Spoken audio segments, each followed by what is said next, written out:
¿Fue Jesús juzgado por motivos religiosos o políticos? ¿Realmente existió un juicio ante el Sanedrín, tal como lo narran los evangelios? Hoy en Entre Luces y Sombras, nos sumergimos en el análisis crítico del Dr. Antonio Piñero para descifrar qué hay de historia y qué hay de teología en las últimas horas de Jesús. En el juicio a Jesús de Nazaret es, sin duda, el proceso judicial más famoso y trascendental de la historia occidental. Pero si lo despojamos de 2000 años de interpretación teológica y lo analizamos con las herramientas del historiador, ¿qué es lo que vemos realmente? La imagen que tenemos, popularizada por el arte y el cine, nos muestra un drama centrado en la blasfemia y la traición religiosa. Sin embargo, los estudios históricos, como los del catedrático Antonio Piñero, nos invitan a mirar más allá, hacia un contexto puramente político y romano. Según los evangelios, Jesús fue arrestado y llevado ante el Sanedrín, el alto tribunal judío,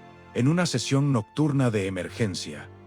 Pero, ¿es esto históricamente plausible? Piñero y otros muchos especialistas argumentan que no. La reconstrucción de la historia académica nos muestra a un Poncio Pilato muy distinto al de las películas.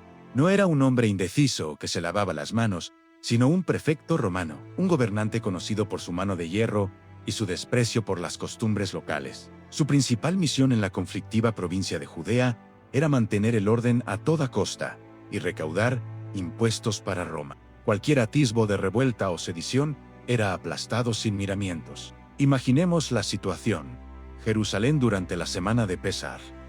La Pascua judía. La ciudad está abarrotada de peregrinos, muchos de ellos con un fuerte sentimiento nacionalista y antirromano. En este polvorín, la llegada de un predicador galileo, con fama de hacer milagros y seguido por multitudes, no pasa desapercibida para el poder ocupante. El arresto de Jesús en el Huerto de los Olivos por 600 soldados romanos no fue un evento menor ni una simple disputa teológica entre judíos. Fue una operación preventiva de seguridad romana. La inteligencia del prefecto, probablemente alertada por alguien del círculo cercano a Jesús, vio un riesgo potencial. ¿Por qué arrestar a un predicador? Porque, para Roma, cualquier figura que se proclamara o fuera aclamada como rey de los judíos era, por definición, un sedicioso, un competidor directo del poder del César. El juicio ante Pilato, por tanto, no habría sido un debate filosófico sobre la divinidad. Habría sido un proceso sumario, rápido y brutal, como los que Roma aplicaba a los rebeldes en las provincias.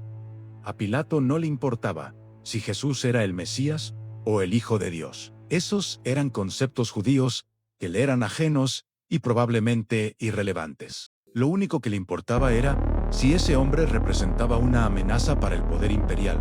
La acusación era política, no religiosa. Ahora, analicemos el famoso juicio nocturno ante el Sanedrín.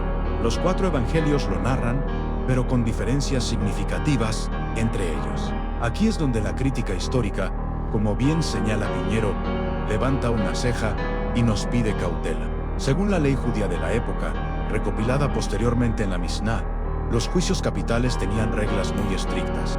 No podían celebrarse de noche. No podían llevarse a cabo en vísperas de un día de fiesta como la Pascua. El tribunal no podía reunirse en la casa del sumo sacerdote, sino en su sede oficial, y un veredicto de culpabilidad no podía dictarse el mismo día del juicio. La narración evangélica viola prácticamente todas estas normas.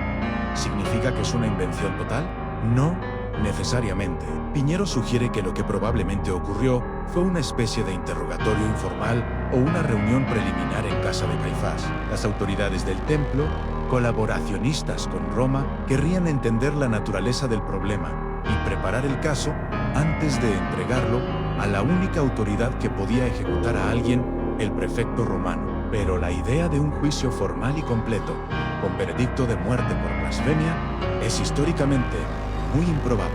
Entonces, ¿por qué los evangelistas lo presentan de esa manera? Aquí es donde entra la teología. Para las primeras comunidades cristianas que escribían décadas después de los hechos, era crucial explicar por qué el Mesías de Israel había sido rechazado por su propio pueblo. La narrativa del juicio ante el Sanedrín sirve a un propósito teológico claro: cargar la responsabilidad de la muerte de Jesús sobre las autoridades judías y, en contraste, presentar a Pilato el representante de Roma, como un gobernante casi comprensivo y dubitativo, presionado por la multitud. Esta construcción narrativa era muy conveniente en un momento en que el cristianismo intentaba expandirse por el Imperio Romano y necesitaba distanciarse de sus raíces judías, que habían protagonizado varias revueltas contra Roma. La realidad histórica, sin embargo, apunta a que el único juicio real, el que tuvo consecuencias legales, fue el romano, y el cargo fue inequívocamente político: sedición.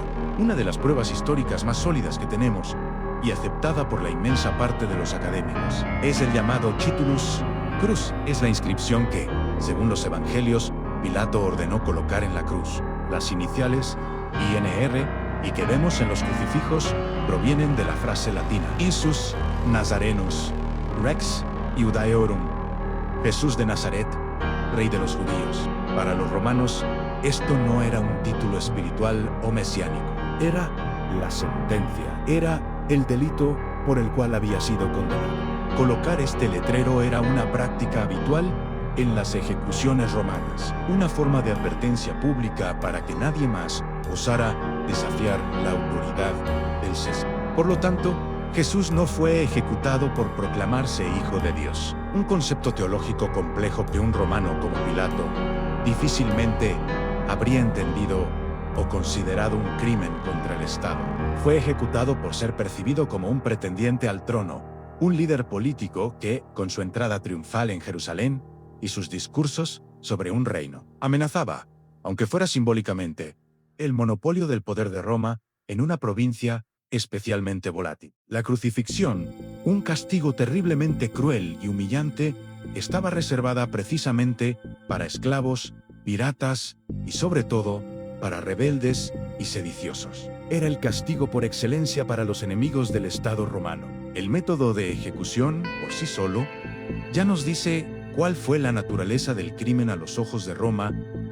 Al separar la historia de la teología, no tiene por qué debilitar la fe. Al contrario, puede hacerla más profunda, más humana y más comprensible, al entender el contexto político real en el que vivió y murió Jesús de Nazaret. Nos permite apreciar su mensaje y su valentía desde una nueva perspectiva. Nos muestra a un hombre que no solo desafió las normas religiosas de su tiempo, sino que se enfrentó al imperio más poderoso del mundo, consciente de las consecuencias. Su sacrificio cobra así una dimensión aún más heroica y terrenal. La fe se construye sobre el misterio, pero la historia nos da el ancla en la realidad, permitiéndonos comprender mejor cómo aquellos eventos históricos, brutales y políticos, se transformaron con el tiempo en los fundamentos de una de las religiones más grandes del mundo. Si quieres explorar más sobre cómo los hechos históricos se convirtieron en los misterios que hoy celebramos, este canal es donde la historia y la fe dialogan para darnos una nueva perspectiva de los hechos. Gracias por acompañarnos en este viaje al pasado. En el próximo video entraremos en uno de los terrenos más fascinantes y polémicos de la historia del cristianismo primitivo, la gnosis y el evangelio de Judas. ¿Fue Judas un traidor o el discípulo más fiel? Suscríbete y activa las notificaciones para no perdértelo en Entre Luces y Sombras.